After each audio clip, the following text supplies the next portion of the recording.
Assalamualaikum and good day. Now we have come to the topic of divorce. At the end of this topic, the students are able to explain the law relating to divorce in Malaysia and to apply the relevant law into actual situations. This topic is divided into 4 parts. Part 1 is the general law relating to divorce under the LRA. Part 2 is the first ground for divorce, that is due to conversion to Islam.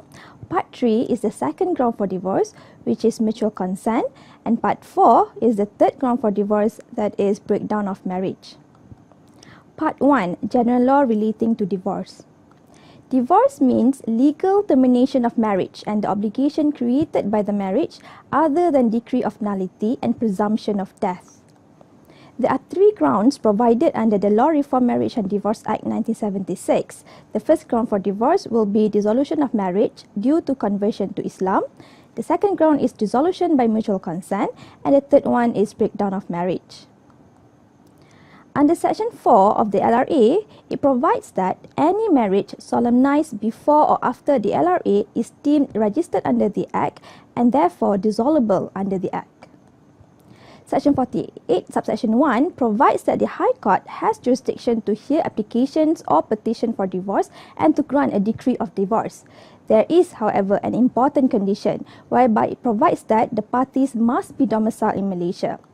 In the case of Melvin Lee Campbell and Amy, it provides that the court must be satisfied that the petitioners must be both domiciled in Malaysia before a petition for divorce can be filed. In another case of Repraset, the court held that a married woman acquires her husband's domicile during the subsistence of the marriage. There is a special provisions on the issue of domicile for the purpose of petitioning for a divorce by the wife. Section 49 of the LRA provides that the wife can petition if the husband is not domiciled in Malaysia in the situation where the wife has been deserted by the husband or the husband has been deported from Malaysia under 2 conditions. The first condition will be before desertion or deportation, the husband was domiciled in Malaysia. And the second condition is the wife is resident in Malaysia and has been ordinarily resident in Malaysia for a period of 2 years before the petition. There is a restriction under the LRA provided by Section 50 of the LRA. It provides that the petition cannot be within 2 years of marriage except on 2 grounds. The first ground is conversion to Islam, and the second one is where there is exceptional circumstances or hardship suffered by the petitioner.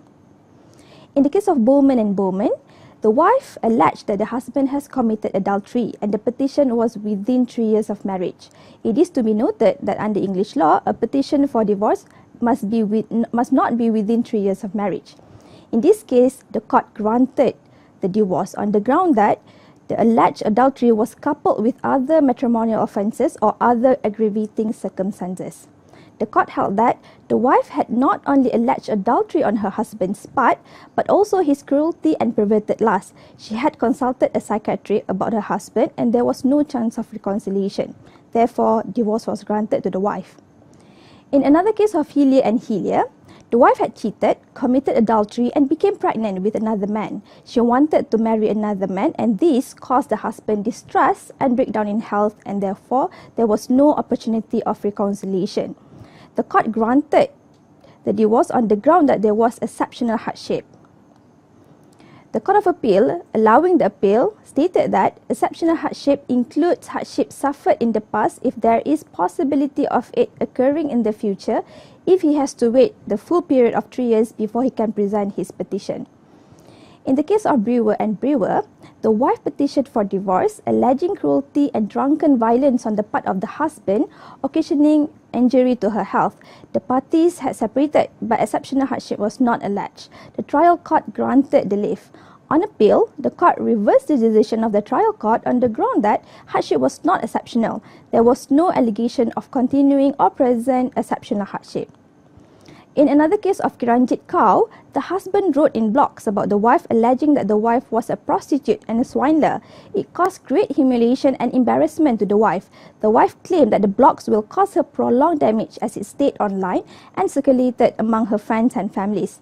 The court granted the divorce on the ground that exceptional hardship caused to the wife. The court, interpreting the word exceptional hardship, held that Exceptional hardship should not be restricted or limited to just physical and mental abuse or cruelty, but it must also include any circumstances of hardship that is caused by any slanderous statements made in any blog or internet. This is the end of part 1.